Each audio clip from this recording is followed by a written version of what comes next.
অমলকান্তি আমার বন্ধু। স্কুলে আমরা একসঙ্গে পড়তাম। রোজ দেরি করে ক্লাসে আসত, পড়া পারত না। শব্দরূপ জিজ্ঞেস করলে এমন অবাক হয়ে জানলার দিকে তাকিয়ে থাকতো যে দেখে ভারী কষ্ট হতো আমাদের। আমরা কেউ মাস্টার হতে চেয়েছিলাম, কেউ ডাক্তার, কেউ উকিল। অমলকান্তি সেসব কিছু হতে চায়নি। সে রোদ্দুর হতে চেয়েছিল, ক্ষান্ত বর্ষণ কাক ডাকা বিকেলের সেই লাজুক রোদ্দুর।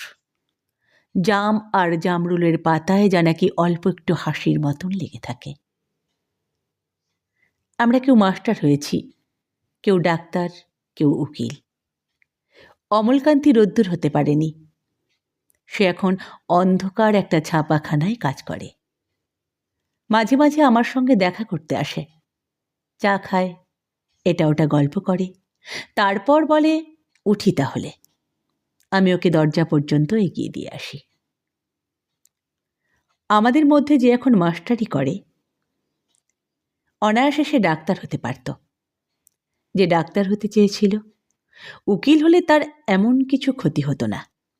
অথচ সকলেরই ইচ্ছে পূরণ হলো, এক অমলকান্তি ছাড়া। অমলকান্তি রোদ্দুর হতে পারেনি।